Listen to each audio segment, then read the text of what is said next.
Hey guys, and welcome to a new video. And today we're gonna watch the actual live stream from Path of Exile. Yesterday I actually uploaded my first impression of the announcement trailer, right? Today I want to see what's in there. So my first impression was like to just well, spoiler, I really like what I saw, right? I really like the new skill system, or at least the new skills that we saw. The league mechanic itself, no idea too much yet. It looks like some kind of like a harvest combination with like Alba Temple, something like that. But we're gonna find out a lot more in like probably 18 seconds when this whole thing starts, and I'm actually super hyped now. And I think I already saw my league starter, right? No spoilers? Maybe a bit of a spoiler? Okay, my league starter is going to be one of the new skills. Surprise. Big surprise here, right? Okay, 3, 2, 1, let's go. Hi, I'm Chris Wilson from Grinding Gear Games. Welcome to our live stream and thanks so much for joining us today. Chris! Our team had a lot of fun putting together Path of Exile's 3.15 expansion, and we've got a lot to share with you. Today's live stream is a busy one. We'll start by revealing the details of this expansion's new Challenge League. Then we'll show you how this expansion is going to dramatically shaking up metagame is going to be interesting in a big way. Thirdly, we'll talk about our plans to make Path of Exile more challenging. Royale is some back. of the adrenaline and terror that you may recall from the good old days of closed beta. Next up, we're going to talk about Path of Exile Royale, the 100-player Battle Royale mode that we experimented with back in 2018. I was playing we'll be that. launching a restored and revamped version of Royale today, once our question and answer session with Ziggy D has concluded. That was like, and this event will run I over think the the 1st of April anyway, was it. There's a lot to discuss. It was only one so day. Let's get started with the trailer for Path of Exile's next expansion. Okay, we've seen the trailer already, or at least I did, we did, but we're still gonna watch it again, because it was actually freaking awesome. Many centuries ago, our people traveled to this accursed continent. We return to reclaim our lost relics. But Rayclast grips its secrets tightly. We must To be honest, if I would have wrench them seen from that its grasp. without knowing it's 3.15, I would assume that's PoE2 trailer because of the graphics.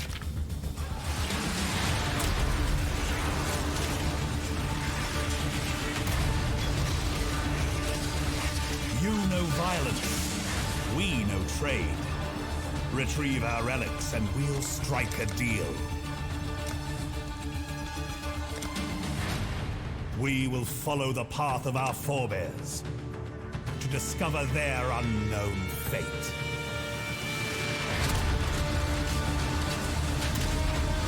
That Frozen Orb skill is so good, man. I think this looks like so good. I think I can make some pretty cool meta builds. I like speed farming builds with it. Maybe like Chaos Ignite, something like that. I think that's my deal. Wait. I love my auto bombers. I love my Ignite builds. For one who may finally I challenge think that's them. gonna be it.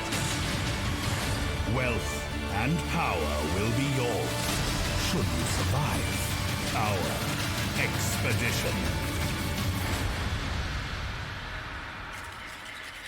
It's gonna be so cool, man. Like when people ask me, are you hyped about the new league? Yeah, probably 2 weeks once we actually start the new league. Then I'm like super hyped, right? But now at the moment, after watching this, I'm like, a lot to tell you about. Let's okay, start I with want the this. Expedition League itself. Long ago, Kalguuran explorers came to Rayclast in the hope of colonizing it. Rayclast did what it does best, and they never returned.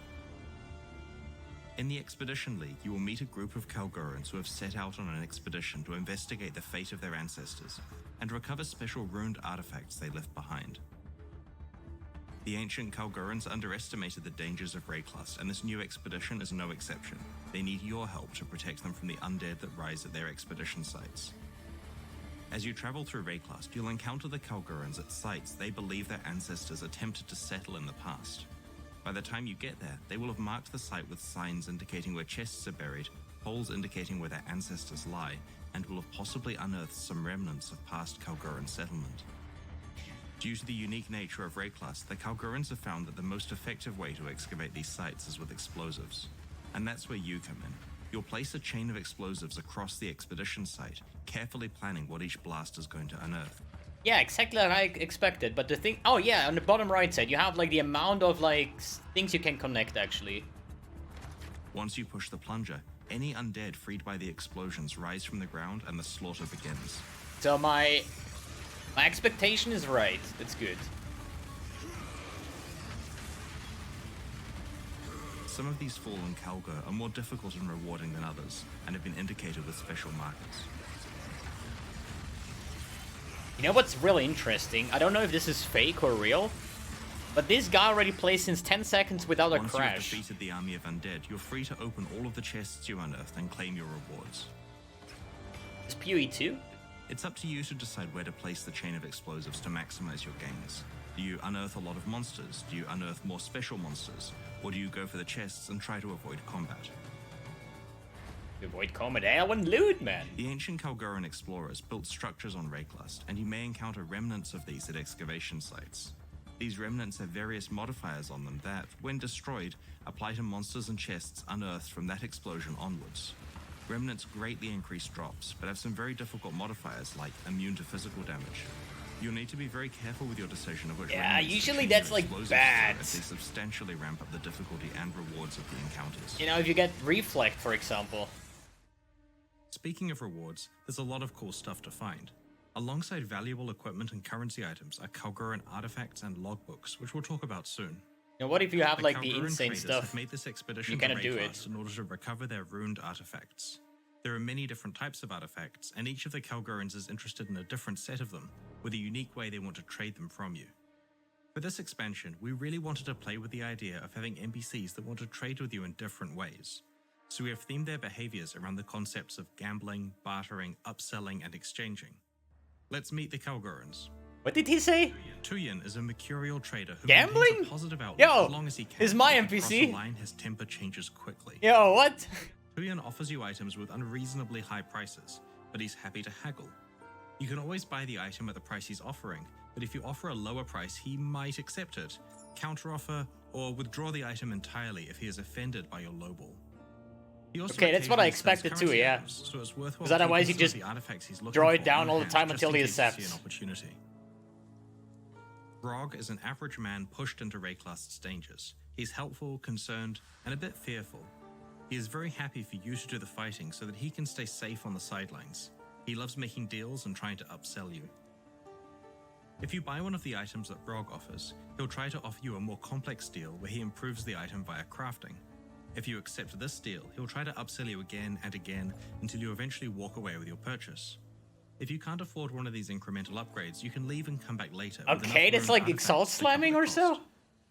Because you don't get to supply your own starter item for this process, and have to select an item with promise from the range that he offers, his incremental crafting upgrades are priced rather cheaply. You just slam it. Gwenin is a cynical gambler who claims that luck depends on how hard you believe. So you really need to convince yourself that you're going to get that headhunter. If you don't, it's your fault. I actually need to pause this for a second. You know, there's a Reddit post. Wait, I need to show you this, right? Let me actually quickly pull this over. A friend sent me that. So this is what he sent. This is a Reddit thing that came around, okay? And they said like, yo, mbX, they built you in, right? And I was like not making a big deal. I mean, like, yeah, okay, it's a bit of similarity, right? But now after seeing the trailer and knowing that this guy is a midget, while I'm a midget, while having like the same kind of, you know, okay, maybe some similarity. I do agree. But guess what? I was actually now expecting exactly this guy to be the gambler. I expected this guy to be the gambler, and if so, holy shit. But hey, okay, that would have been actually, that would be so Gwenin good, shows man. you a set of base types with unknown properties. When you gamble by buying one, you'll receive a random item of that base type back. It could easily be a random magic item that you have no use for. So you just buy all It the can belts and sometimes hope be it's a valuable, headhunter? rare, or unique item. It's probably best to prioritize gambling on base types that are most relevant to your character. Once Yo, you have he has a exhausted mirror all the dagger. items that interest Wait. you, it's possible to use a specific. He has a mirror dagger. I think the dagger goes from right side to left side, actually. Yo, it's actually mirror gear. New currency item to And then the reroll gamble like in window Ritual with a set League. of new items of your current level. Sometimes a base type shows up that is a lot more expensive than it would otherwise be. Higher item level? And gambling on this item has a higher expected value than normal. Okay. You're taking the risk though that it could still be junk. Danik, Yeah, we buy all via belts, spell, man. is the Holy heart of shit, the no expedition, question. its brave leader and lawmaster.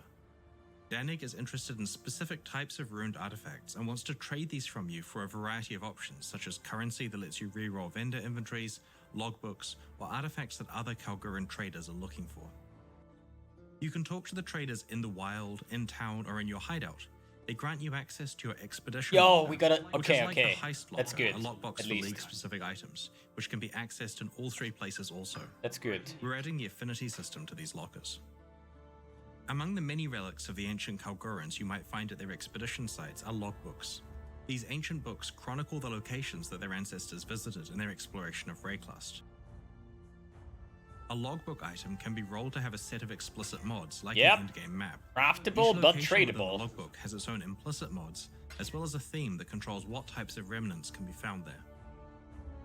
Talk to Danik in your hideout and give him a logbook you have found to go on an expedition to one of the locations it describes. These are all exotic places that no exiles have ever traveled to before. Yo, the portal looks sick. Just like how a blighted probably gonna map be was the one League giant reward blight portal. encounter with no natural monsters, the expedition you go on from a logbook is one giant expedition. Expeditions from logbooks are not only different because of their large size, but because there are special objects that you can interact with using explosives. For example, trees that contain monsters or items, passageways that reveal chests or bosses, and so on. Yo, that's cool, man. Speaking of bosses, there are some formidable ones for you to seek out, and a set of valuable new unique items and base types that can only come from expedition content. The Kalguuran people are not from Rayclust, so the items do not have the same defensive properties that ours do. Instead of armor, evasion, and energy shield, they have ward. What? This new base type is a pair of boots that grants ward and can get mods that improve it. The way that ward works is that you have a certain amount of it, and that amount is fully deducted from the first incoming hit that you receive. Your ward is then disabled and takes 5 seconds to re-enable. Okay. At that point, the next hit you receive is substantially mitigated in the same way. It's quite a different style of defensive property. and That's works like- very that well would in prevent conjunction you with from systems one-shotting. like evasion, block, or dodge. As the undead enemies you unearth in expedition encounters are fallen Kalguuran explorers, they also have a ward rather than traditional defenses. That This makes unique helmet allows dot you to build go so much all in with better. Ward as a defensive option for your character. It causes all increases to energy shield to affect your ward instead, grants you a bunch of ward, and helps it recover faster. This other unique helmet is also on a new base type that grants ward instead of other defense types, but its properties don't interact with ward. Yo, that's for Instead, Hexblast. it prevents you from dealing critical strikes and grants you Battle Mage, which adds spell damage equal That's to the damage of Hexblast a Ignite. radiant The weapon. reason why we go Inquisitor was Battle The Mage. new base types and uniques I showed you here are just some of the ones you'll be able to discover when you play next week. So that's the Expedition League. Each of the developers I have spoken to has liked a different aspect of it, but I have really personally been enjoying the different trade mechanics offered by the Kalguuran NPCs. The gamble window takes me back 20 years on a nostalgic trip, and Tuyin's haggling manages to capture the intense feeling I get when negotiating. And anyone who really knows me knows how much I love negotiating. This expansion also promises to massively shake up the Path of Exile metagame, and we're doing that by introducing new gems. Let's lots go. and lots of new gems. For quite a while now, the way we have approached new skills in Path of Exile expansions is to make a bunch of gems themed around an entirely new build or dramatically augmenting a few existing builds. The blood skills in the Ultimatum expansion are a good example of this. While this approach is great in terms of creating interesting new builds, it doesn't always affect every character game-wide. In order to achieve this big metagame shakeup, we've come up with a crazy idea for the Expedition expansion. Oh, baby. Adding a gigantic pile of new gems at once, spread among as many different playstyles as possible. Each of these gems can of course be used by many different classes, but we use the list of 19 Ascendancy classes for inspiration when planning these gems. Our goal here is that regardless of which build you're playing, there will be new gems that you can add to your character. Let's go through the 19 new skill and support gems. Oh, let's go. The Earthbreaker support gem can be linked to any slam skill. Upon use, it summons an ancestor totem that uses that slam on your behalf. In this example, we've created a build that summons multiple ancestor totems that each wield a Yo, unique what the slam. fuck? As you can see, this build covers a large area in fiery death while you get to stay out of harm's way. This is a powerful option So for basically, chieftains in any particular, due to the totem, various like totem Arc bonuses Totem, it's available now in the like Ascendancy Earthquake passive. Totem, more or less. Adept players will also be wondering if the Earthbreaker support allows you to create leap slamming totems, and the answer is absolutely. Oh, I mean, Leap slamming As with other totems. ancestor totems, the Oh, Earthbreaker support the new also meme, provides a dude. buff to you, Build. granting some increased area of effect with melee skills. Rage Vortex provides a new way to consume your rage, unleashing a whirling vortex that rapidly hits enemies within its range. It gains damage and area of effect based on how much rage was sacrificed. The vortex slows down when enemies survive being hit by it, causing it to deal intense damage. I don't know. While you can only have one Rage Vortex active at a time, characters such as Berserkers who are able to generate a lot of rage quickly will find it a great way to augment their damage output. I don't know if this is good. Bone Shatter strikes your enemies with a forceful blow. If an enemy is stunned by this attack, a powerful shockwave is released. The area of effect of the shockwave is determined by the duration of the stun you inflicted. Each time you use Bone Shatter against an enemy, you take physical damage yourself and gain a trauma stack. The more stacks you have, the more damage Bone Shatter will deal to Which is both good, you so and your because it enemies. triggers your The self-damage endurance mechanic charges makes all the the time. Juggernaut the ideal class for the skill, because they have easy access to lots of armor to mitigate the downside. Also, the Juggernaut has Ascendancy passives that grant increased stun duration, which help make sure the shockwave is as large as possible. Defiance okay. Banner is a new purely defensive banner skill. While you carry the Defiance Banner, it increases the armor and evasion of nearby allies while reducing the critical strike chance of nearby enemies. It also gains stages while carried near enemies and can be placed on the ground to enhance its effects. When the Defiance Banner is placed, it inflicts a taunt on enemies for a duration based on the number of stages the banner had accumulated while it was carried. Enemies affected by this taunt also deal less damage to all targets. Not interesting. The next new skill is Shield Crush, which swipes your shield towards enemies and sends out forceful waves of damage based on the stats of your shield. These waves can shotgun enemies with up to 2 hits at once, so while Shield Crush is great against groups, it's also effective against single targets and can be It's like a used alongside powerful shield and charge. spatial shield throw. The shield charge We've already improved slashes both of these forward skills with so the that shield. The overall aggressive shield build is more powerful. It doesn't really look too The cool. new Behead support gem can only support strike skills and is basically like a mini headhunter. When a supported strike kills a rare enemy, you'll steal one of its modifiers. Aw. Obviously, this gem can't be as crazy as the full Headhunter experience. Yeah, but you can so combine it comes with with some Headhunter. restrictions. Stolen modifiers can persist for 20 seconds, and slaying another rare enemy will replace the modifier you have active. No. The Behead support gem also grants you more damage against enemies on low life. In conjunction with the Slayer's Bane of Legends Ascendancy passive, this bonus really embraces the execution theme of the Behead support. Storm Rain is a new bow skill that fires arrows that stick into the ground. Let me actually quickly pause this. When I say something, it looks like doesn't look really cool or something, right? I don't mean that it's going to be trash or not viable or anything like that. The way I want to tell it is like I see the skill and it just like will it hook me up that I say like, yo, this I need to try this out, right? And for now, none of those skills actually really like blew my mind. That said like, yo, this I want to skill or use, right? Because the Juggernaut one would be the probably best for now, just because of the endurance charge gain and the shockwaves you deal, and probably you have like shockwave support as well and stuff, you know, might be a thing. The rage, the berserk thing is like, if you can only have one, you know, and not like make them like super big and like having a Vile Blade Vortex storming the entire area, for example, right?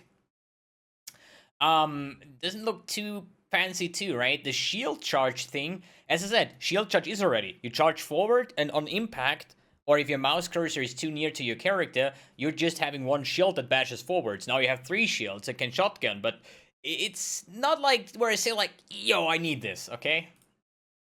These arrows periodically pulse with lightning damage that arcs to nearby arrows. The skill works very well with multiple projectiles. That because looks you can cool, quickly set up actually. a large patch of lightning death. It's like not toxic rain, rain of arrows. Existing ballista skills in Path of Exile pick their own targets, like sentry guns. Yeah. They'll start shooting immediately and will generally target the closest enemies. Yeah. While this behavior Accuracy is stacking? great, sometimes you want fine control over what your ballistas will fire at. The focused ballista support gem causes your ballistas to pick the same targets as you, and they will only fire when you fire your own ranged weapon.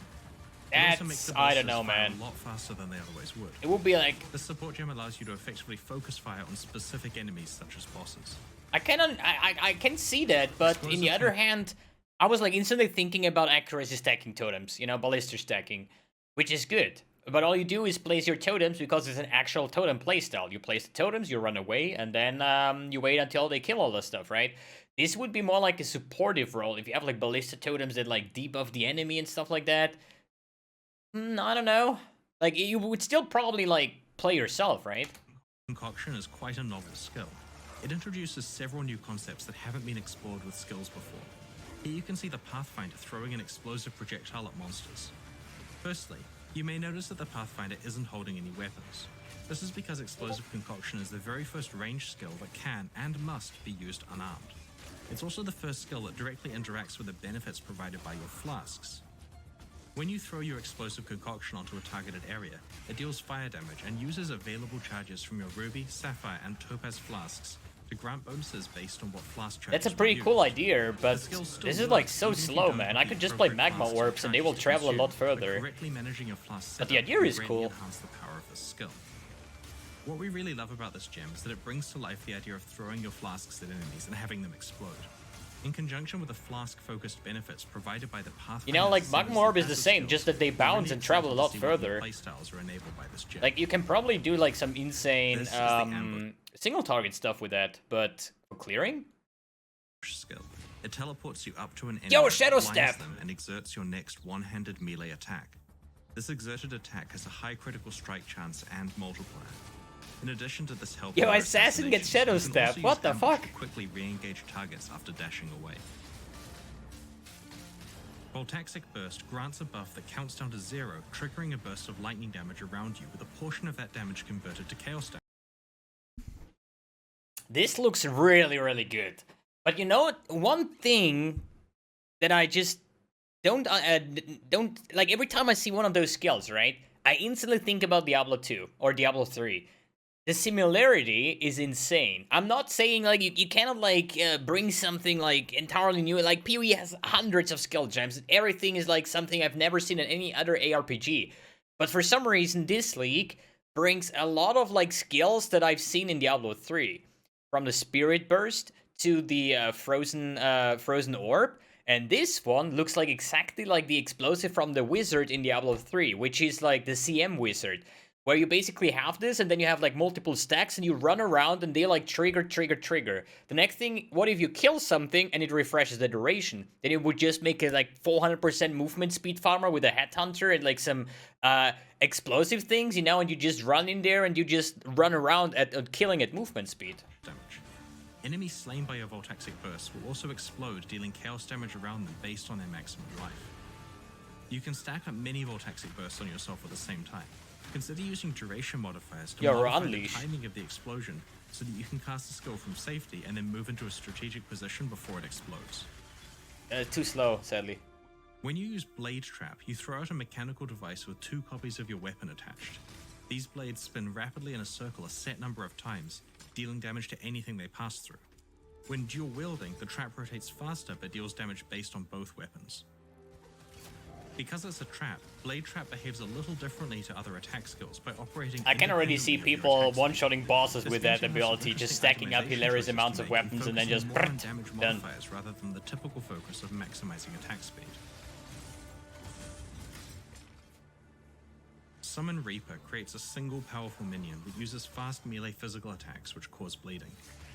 While the Reaper is active, you can use the skill again to direct the Reaper to a specific location, dealing a powerful attack along its path. That looks so The cool! Reaper wants to be your Looked only like this minion. dash It forward reduces the slash life and thing. damage of your other minions, and will Imagine they would bring like some kind of combo point skills. You know, like Essence Drain Contagion works pretty good together. Like Contagion on its own or Essence Drain is like weird. But let's say what if you dash and then use your ability and then dash backwards and then like getting like multiple, like some kind of combo point combinations. You can actually do combos. That would be sick, man. consume them to heal itself and gain damage and speed buffs. When designing this new skill for the Necromancer, we wanted to explore the idea of having a single ultimate minion. While there were ways to somewhat achieve this before, the Reaper is quite different in its abilities and interactions with other minions. It also feels much more active and directly under your control. It looks so cool, but it Quick looks note, so though, slow the as Reaper well. will absolutely eat your animated guardian if you're not careful. What? That's bad? Forbidden Rite is a powerful new spell that fires an exploding chaos projectile at a targeted area. It also targets a selection of enemies in an area around the player's location and fires projectiles. That's so at them good, too. man. But be careful, Forbidden Rite also inflicts damage on you when cast. Yeah, whatever. If you can find a clever way to mitigate this harmful downside, you'll have devastating and widespread damage at your fingertips. Oh, that's so me, dude. I think that's it. That's my league starter if I don't see anything like more poggers. The Eye of Winter is a large projectile. That Yeah, or fires the out a Frozen barrage Orb, what of I cold mentioned. This is projectiles also in really spiral cool. formation as it travels. When it reaches its But to be maximum honest, the distance or Chaos collides one with looks terrain, just so much it better. explodes, firing out even more I'm like projectiles instantly in thinking spiral. about a Chaos Ignite This type build of with skill this, is one like, we've been wanting to with bring to barracks Exile Spite for and a just long have like the time. most We felt insane this new clear. collection of skills was the perfect place to showcase it. Or Poison. This Inquisitor is using the new Battle Mage's Cry skill, which taunts nearby enemies and exerts your subsequent attacks, causing them to trigger a linked spell on your next melee hit. Here you can see Yeah, the this guy player walks taunting backwards. enemies with Battle Nah, that's Mage's not good, Cry that's not using good. Consecrated Path to teleport to enemies. The slam is exerted, triggering Firestorm to rain down on those enemies. It's not bad though, In but order to assist with scaling both attack and spell damage, the buff this Warcry provides lets your spell damage apply to your it's just attacks. way too slow for me. This property is usually only available on wands and certain unique items. Questionable. But man, I'm hyped about the Mana other one. Bond is a somewhat unusual What is gem Mana in that Bond? its source of power relies on your current mana. Upon use, it creates a rune that explodes at a location you're targeting. Like Bane? This explosion can either deal more damage or cover a larger area depending on the state of your mana. The more mana that's missing from your mana pool, the more damage Mana Bond will deal, as it converts a percentage of your missing mana into added lightning damage. The more full your mana pool is, the more area the explosion will cover. This means that being adept at managing your mana pool becomes highly advantageous. For example, having slightly This higher looks like mana Bane or to clearing a me. map provides greater clear speed, but when fighting tougher enemies, having a lower But it current looks mana amount is insane, better. man. It really looks cool. Absolution has been designed for Guardians as a spell version of Dominating Blow. Absolution deals a damaging shockwave in a targeted area. When it kills an enemy, it summons a Sentinel of Absolution, which also deals damage by casting Absolution itself. The Sentinels Auto also Bomber? periodically cast a larger version of Absolution on the cooldown. While the Sentinel's version of Absolution can't summon even more minions, they are a powerful army to fight against. Spectral Helix throws a spectral copy of your melee weapon, which spirals outwards from you, dealing damage to any enemies it passes through. Yeah, it's a Val Spectre The design throw. of this skill achieves what we always wanted Val's Spectral Throw to be.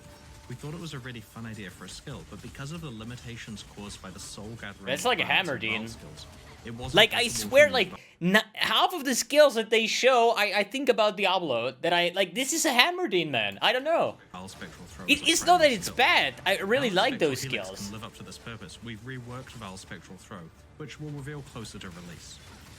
It's a One of the Hammerdine, man. issues that Val's Spectral Throw had was that it didn't work very well in indoors areas. However, Spectral Helix improves upon this, as the projectiles that spiral outwards can also bounce off of walls and proceed to hit enemies, rather than simply disappearing upon collision. Over the last Okay, few before we go into game balance changes, I've got to say, like, this Spirit Barrage thing, you know, like, the right thing that harms you with, like, Chaos. I'll play, like, if it deals Chaos damage, it just goes CI, you know, like, no downside, whatever. But man, dude, I think I found my league starter. Now more than before, actually.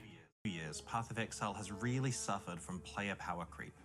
As a consequence of trying to make compelling content, each expansion we release either gives players more axes on which to improve their character, more effective skills to use, or ways to craft better and more powerful items. Measuring from closed beta to now, this Expedition expansion is our 30th Path of Exile release. 30. The amount of power creep varies per release, of course, with systems like Ascendancy classes providing, like 20, 30, 40% power creep at once? Like with Compound Interest, it would only take 8% more player power per expansion from new items, crafting, character systems, item acquisition opportunities, and new skills for player power to grow tenfold since the game has been out. And tenfold is roughly what we measure the increase in player power to be. We may nerf the most out-of-hand cases every launch, but we're only reducing them back down to close to the new baseline. The average Path of Exile character gets more and more powerful. While we do occasionally add new endgame challenges that are appropriate for the current power level of top characters, the rest of the game just becomes relatively easier and easier. Some games handle this by just endlessly and exponentially scaling monster life and damage to counteract player power growth. Eventually, the numbers get too large and you need to crunch them all down again. This is a really cheap approach and makes the game feel like a treadmill where the developers are just turning a knob as they hand you new power. keeping you in the same place forever. We don't want to treat Path of Exile like that, and hence our solutions are more complicated. At the same time, one of the issues is that players will always pick the most powerful way of interacting with any game system, even when that's not actually fun to play. This leads to behaviors like Flask Piano, or the way that everyone just picks support gems that basically add pure damage. As game designers, it is our responsibility to make sure that the most powerful behaviors are also the most fun to engage with. With that in mind, the balance changes that we are making in Expedition are far-reaching and are going to affect almost all characters. Our goal is not to just nerf specific builds, but to improve the game, its challenge, and to make sure that people want to pick fun build choices. Yes, peace. Anyone who played Path of Exile during its closed beta 9 years ago can attest to how challenging the campaign was to play through. Early monsters were dangerous and terrifying, able to kill a character in a few seconds of inattention. Players feared going into the ship graveyard cave because of the Flicker Strike ghosts. They were careful around rowers because a couple of unlucky charges could outright kill them. Trying to kill a Goatman Shaman while he had Molten Shell up was a pretty terrible idea. Nowadays, however, the game is a lot easier. Yep. We added level 2 and 4 support gems without increasing the difficulty of the game to compensate at all. Modern League mechanics shower the player in rare items from early levels, and we didn't make the game any harder in response. Yep. In fact, it's very interesting to compare the difficulty of League content with that of the base game. For a few years now, we've been shipping difficult leagues where monster life and damage values are a lot higher than the regular monsters that players fight between those League encounters. Yep. Players enjoy League content because it's... That's what I always say, you know, like, for example, you're running through all the map without any issues, but then you press on the Legion Stone, and these boys just one-shot you. Reach, like, what is the last thing? Ultimatum. The same thing. You just blast blindly through the entire map, you go into the Ultimatum, you know, and if you don't have your CDs or flasks up, you know, you're dead. You get one-shotted. Like, it happens so often. So the power creep of the monsters in the League mechanic is ridiculous compared to the actual map. And this is exactly what he just said there, which is true. They also told us they really enjoyed the Path of Exile 2 demo at ExileCon, and it was tuned to be almost punitive in terms of difficulty. One thing we learned from building that demo was that it's okay for some monsters to be able to run 20 to 40% faster than the player. In Path of Exile 1's first act, there isn't a single monster that moves faster than the player's default movement speed. Dude, I want this so much, dude. We're rebalancing the campaign to be challenging. So far, we're focused mostly on Act 1, but with each think about it, like some feral bird, man. Our plan is that the within bleed built is a werecat or something. While this additional I can't wait for that, man. Won't stop our most skilled players. I can already say, like, my League starting period 2 is going to be shapeshift. 100%, dude. There's no way, and even if it's the worst skill ever, I'm gonna do this. Difficulty level between League content and regular content. It's worth noting that the behavioral and balance changes to monsters will definitely affect their map versions. For quite some time, Path of Exile players and developers have been keen for a big rework to its Flask system. In the endgame, Flasks grant really powerful buffs for a number of seconds after use, and these buffs allow the player to kill monsters quickly, filling the Flasks up so they can be used as soon as they run out. With 5 such Flasks equipped, the correct behavior was to spam the 1 to 5 keys repeatedly to keep all the Flasks constantly up without any downsides. Correct. This Flask piano playstyle was popular enough that players were improvising devices to hit all of those keys at once. Spamming the same set of keys repeatedly to get a powerful set of buffs that rival the power you get from your entire set what did I just see, man? Of equipped items is not a fun game mechanic. It's unbalanced and certainly isn't nice on your What wrist. did I just see? It prevents us from balancing the game well for players who aren't smashing their keyboard constantly and seriously restricts the design space we can use on Flasks. In addition, certain unique Flasks completely outclass other ones in terms of raw damage output. It was pretty clear to us that Path of Exile will be a lot better if we did some serious work on Flasks to make sure that their incentives were aligned with fun rather than with spamming blindly. Most utility Flasks and unique Flasks have been rebalanced. Expect a lot less permanent power from Flasks. Flasks that provide raw defense or raw power are the ones with the biggest nerfs. Shit. You know? Think about all the builds, especially Pathfinder builds, that were only powerful because they boosted the effect of the Flasks to an absolute ridiculous amount, and that's why it's so insane. For example, Val builds. So if they're gonna like reduce the base amount of what Flasks are doing, that's actually sad because Pathfinder is one of my most favorite ascendancies. Some flasks have been selectively buffed a bit if they were underpowered or less popular. In the Expedition expansion, there are now 3 ways that you can use flasks. You can either continue to use the rebalanced ones the traditional way, or you can apply one of the 2 new types of currency items to your flasks. What? The Instilling Orb and Enkindling Orb drop as part of the regular drop pool from regular monsters and chests. The Instilling Orb will cause a flask to be used automatically upon a specific condition being met. For example, when its charges become full or when you become affected by Ignite.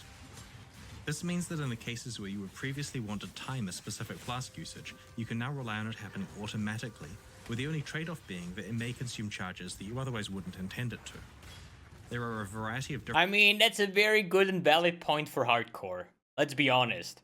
The way I play PoE, 1, 2, 3, 4, 1, 2, 3, 4, 5, 1, 2, 3, 4, 5, I die.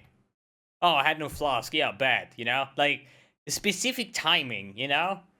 Who cares? You know, in softcore, you just press your flasks, and if you don't kill enough monsters and you cannot, like, repress them all the time, then yeah, you're just slow, you know? Like, I think, like, actually using an Ignite flask, because let's be honest, like, the way I play, I know I have a Bleed Immunity flask. I know I have a Freeze Immunity flask.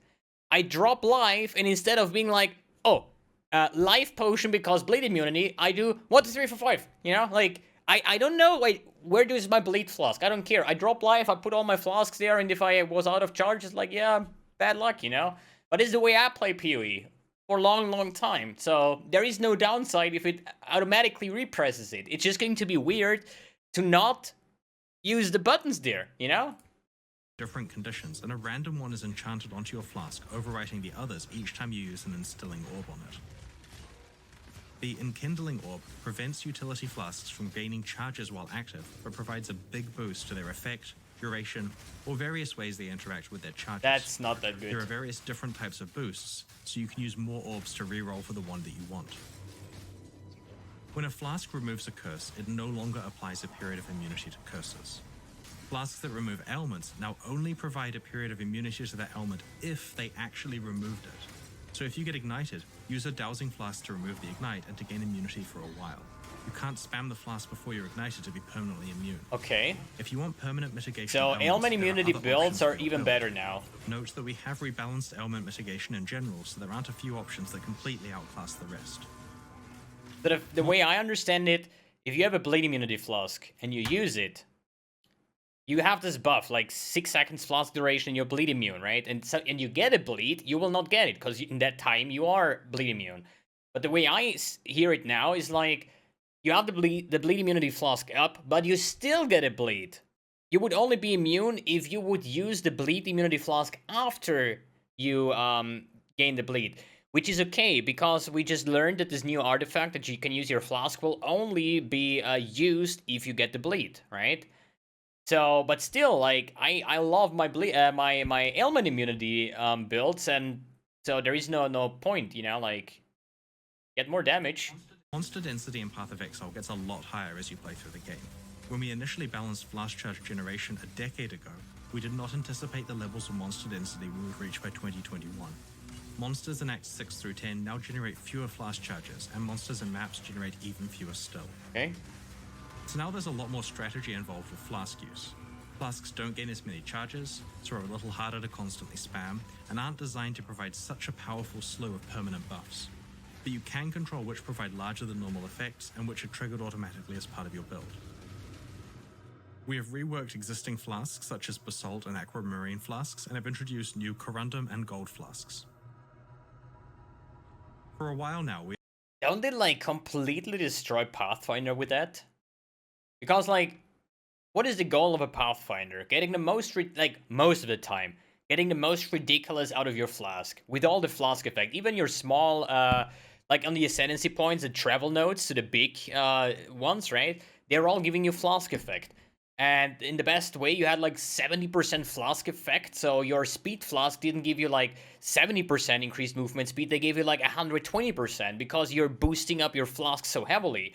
But even if you maintain the 70% or 70% increased effect of the flask, but the base value is a lot lower, I mean, I still think that the Pathfinder is the only Ascendancy then that has a very good sustain of flask charges, even after the nerfs, but like nerfing the baseline is always like risky. We've been Yeah, maybe concerned there with is the some power Pathfinder gap changes. between That might support be. gems. There are gems that grant huge multiplicative damage bonuses, and there are gems that do a bunch of stuff you don't really care about. When you're building a character, by far the correct choice is just to stack on all the multiplicative damage bonuses and ignore all the interesting utility support gems because their opportunity cost is just too high. We're reducing the damage bonuses on the support gems that are clearly just about huge damage boosts and trying to give them impactful and appropriate downsides. Ally Focus, for example. For example, the Controlled Destruction support gem now penalizes critical strikes multiplicatively. Overall, this works out to a total of somewhere around 20%, potentially as high as 40% damage reduction for a character using a fully 6-linked skill with entirely damaged support gems. There's much less impact for characters that use utility support gems or those who didn't have a 6-link setup. This achieves two goals for us. Firstly, the gap between good and bad support gems has been narrowed, creating more interesting build opportunities. Secondly, player damage output in the endgame is reduced, which is a goal for this balance pass. As I mentioned, we want to iteratively restore challenge to Path of Exile. It's worth clarifying that we haven't buffed unused utility support gems as part of this balance pass. It's fully intentional that it's a reduction of power for the most damaging ones. When we're I don't know about that, man. I do completely agree that the game is too easy. For example, it's always the problem is the point of view, right? If you play a build where you stick in 2 mirrors, you know, and you just blindly blast through everything, the only thing that's actually hard is the 100% delirious or deep delve, something that you can boost to the absolute maximum that you actually feel a competition.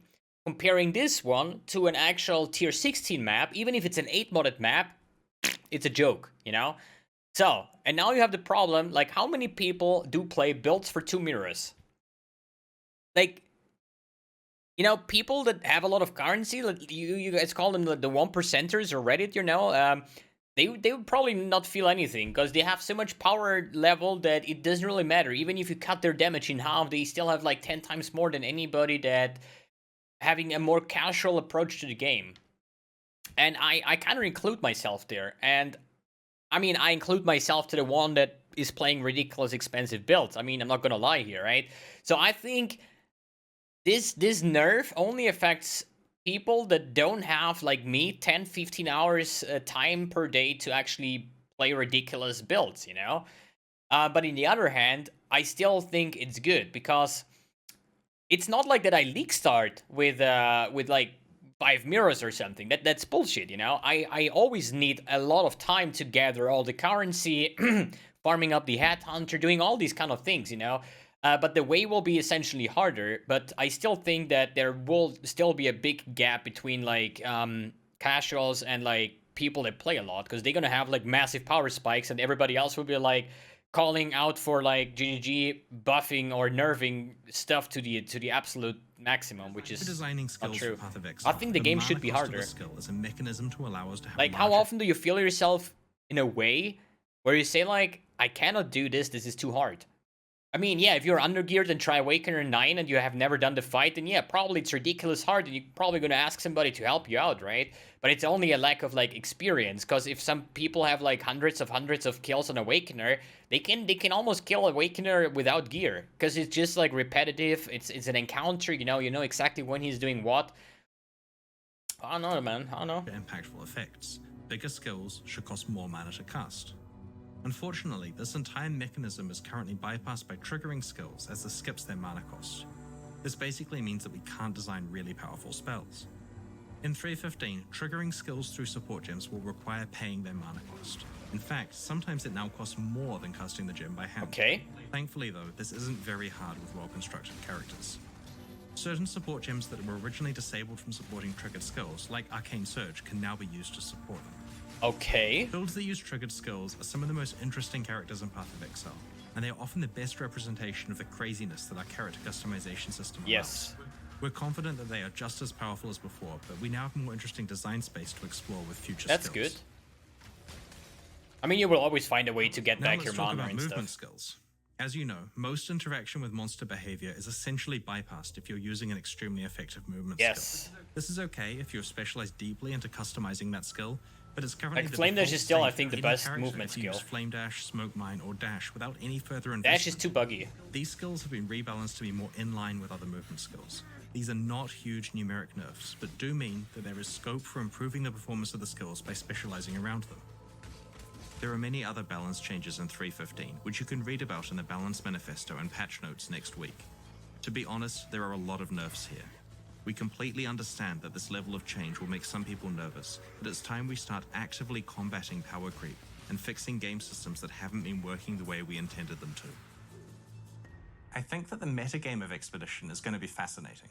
The reduction of overall player power, combined with all of the opportunities from the new skills and Flask system changes, should create entirely new sets of builds that we haven't previously seen. You guys are always surprising us with what you do, and we can't wait to see what you come up with here. So back in early 2018, there was a trend I was where there. every That was the online game April was releasing thing. a battle royale mode and getting a lot of good press in the process. We had a running joke in the office that our fast development speed meant that we could probably add a battle royale mode to Path of Exile in one day of development. As April Fool's Day approached, we tried to do exactly that. We pulled a few developers together and asked them to spend no more than one workday each on their contributions to this new mode.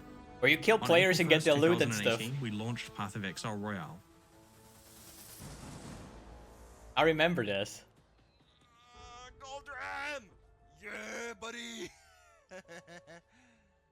It was a quick and dirty job, so we only left the game mode turned on for a couple of days.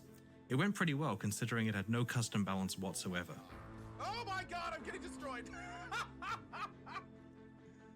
After April 1st, we turned the mode off and forgot all about it. But the community did not forget. In fact, they've been quite keen to remember it constantly and to urge us to bring it back. But that wouldn't be easy, as to actually make it a decent experience would require a lot of custom balance, playtesting, and feature implementation work. A few months ago, we decided to do exactly that. Path of Exile Royale will return today. In fact, immediately after the QA section of this livestream. We're going to run it for the weekend as a test, and then turn it on every weekend for a while, starting the week after Expedition's launch. Okay. We'll patch So it we between can play it weekends with already. balance tweaks, and if it's popular over the long term, new features. We have no idea what the long-term viability of this game mode is going to be like, so we'll run it for this league and then assess where things stand. Our initial version of Royale from 2018 used Path of Exile's default passive skill tree, which didn't have interesting options for characters that rarely got to level 10. It also used all of our skill gems and unique items as is, where many of the interesting ones were way too high level for these super low level How characters. cool is to that, ever find. man? We've made a completely Yo! new Royale-specific passive skill tree that has everything you need to quickly adapt your character for high-speed PvP combat. It features approximately 90 new custom notable passives, a special new left-aligned window so you can stay aware of your surroundings while allocating skills, and you gain 2 passive skill points per level. You're also able to allocate passive skills from any of the tree's starting locations, regardless of which character class you picked. That's really good. But there is no... This one is best. We have created low-level versions of around 50 iconic skill gems, 20 support gems, and over 70 unique items. These Royalified items are appropriate for Cloak of Defiance level 3. Yeah, Bloodseeker level 6. Martyr of Innocence level 7. Holy shit. play and include quite a few things that are usually only available at substantially higher character levels in the core game. The whole island has been improved. We've made the terrain more varied and interesting so that the fights feel different depending on And where people they gonna take fight for place. it. Yo, You'll this is encounter so flask cool. troves, which provide charges for your flasks. These troves periodically replenish themselves, so expect a lot of combat to occur around them. There are many other small improvements you'll notice when you play Royale, such as an improved spectator mode, improved leaderboard, and ability to pillage items from players through a special interface rather than having them clutter the ground. You don't need to delete and remake your character for each game, as you could just reuse your old one, which is automatically reset to level 1. This is so Your prize good. for coming first on a Royale event is this new Rower Dinner hideout decoration. It's a bit like a Challenge League totem as it grows more Got a impressive chicken as you dinner win thing, more right? events. Royale is available to play today, as soon as our Q&A session concludes in about 45 minutes. So patch your Path of Exile client, and when we're done with the Q&A, log in and click to join the Royale event at the bottom right of the screen. For more detailed Yo, are we gonna information on make how the build mode guides works, for check out the Battle news post Royale? we just made on Path of Are we gonna be Exile.com. like...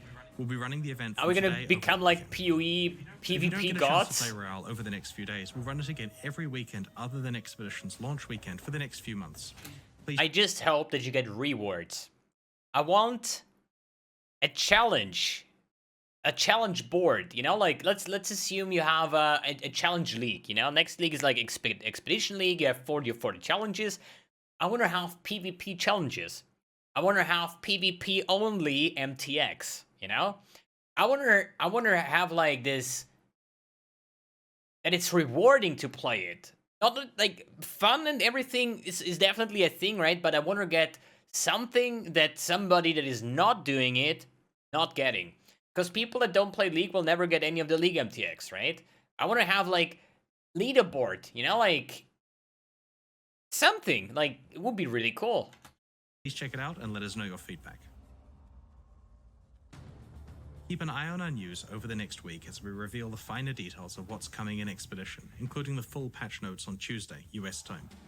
We'll move on to the Q&A shortly to answer your burning questions, but first, let's have a look at the new supporter packs that are available right now to celebrate the launch of Expedition and help fund ongoing development of Path of Exile, Path of Exile 2, and special modes like Royale. The Soulkeeper and Aesir supporter packs come with masses of points to spend in the store, social frames, forum titles, and badges. That looks cool, and that looks really cool and of course, too. exclusive cosmetic microtransactions A like Valkyr armor sets thing. and weapon skins. The Soulkeeper series comes with an exclusive pet, and the Aesir series an exclusive set of wings. On top of the traditional small and medium-sized supporter packs that are consistent with ones we've released in the past, we're also adding an optional third tier Viking for each set. series. This new tier includes an exclusive apparition portal effect and a slightly better ratio of points per dollar spent. The introduction of these new packs should give you more options for what combination of each pack series you purchase. Okay. Like always, it's possible to upgrade between pack tiers within each series. Well, that's normal. Thank you so much for your support. Yo! Purchases of these supporter packs are the only thing that fund the ongoing development of Path of Exile, as well as Yeah, expansions I'm like gonna buy the Expedition and MTX Path of anyways. Exile They don't Royale. call me mbXtreme for a reason, you know? Like, holy shit. But yo, man, this is actually, it turns out a lot better than I initially expected, you know? Especially since the last 2 leagues. I mean, Ritual League was good. Ultimatum was good. No matter what you think, Ultimatum was good. The problem is that Ultimatum and Ritual were just too similar that it didn't feel like a new league start, you know? Like, a league start should be something that is completely new, like this with the Expedition. This has nothing to do with Ritual or something, you know? But it would be the same. Let's assume you play Ritual League for like 2 months, you enjoyed it. Then you have a month break, and then Ritual League starts again. So you would play for like maybe a week or 1.5 just to have to relive the league start. But then you're like, yeah, nothing new. Like, let's stop, you know? And that's why I think why Ultimatum lost so many players so fast, because it was too similar to Ritual League, and people just didn't have this league start feeling. I had the same. I was talking to a friend of mine, and it was like day 10 or 11 of the league, and I was like, yo, this league feels like I'm already playing a month, you know? And this, after a month, this is the part where I usually start to play or start variety a little bit, skipping some streams, you know, like knowing, yeah, okay, this is the part where streaming is a job, where you have to get online and stuff, even though you would probably play something else, because after 1 month of like hardcore gaming PoE, it just becomes boring. It is what it is. That's why PoE is a league-based game. That's not something bad. But I had this feeling like way too fast in Ultimatum League, and I just think it's because it was too similar to Ritual. This one is completely different, so I'm really looking forward on what this league is going to offer. We're gonna find out a lot more in the upcoming days. I'm trying to make as much YouTube content as I can, what I think is relevant, I would say. So if they post just one new skill gem tomorrow, then I'm probably not gonna make a video about one skill gem. But for all the big things, I hope that I will be in time for all the content, so we can gather as much information as we can before the actual league start. And then we're going to make like league starter diary and so on, and maybe I'll settle down on a build that I want to try. But at the moment, I think it's going to be some Chaos Ignite, Spirit Barrage, Super Speed, Occultist. Yeah, no, something pretty fancy. Probably not a build that should be league starter or called a league starter, but hey, I'm doing this anyways. I know my league starters from the past leagues. I always say, I'm this league, Assassin's Creed Contagion. It's good. Just go with it. Bleed Bow. Very good. Just go to Safeway. And then they release a new skill, and I'm like, shit, dude. You know? League Start ruined. Like, the last 5 League Starts, it was all, like, terrible, man. I was playing, like, builds as League Starter for, like, they need, like, 50 Exalt's budget to actually work, and I'm like, yeah, you know, it's League Start. I got this, but not really the best idea. But anyways, guys, thanks for tuning in, thanks for watching, and yeah, see you in the next video.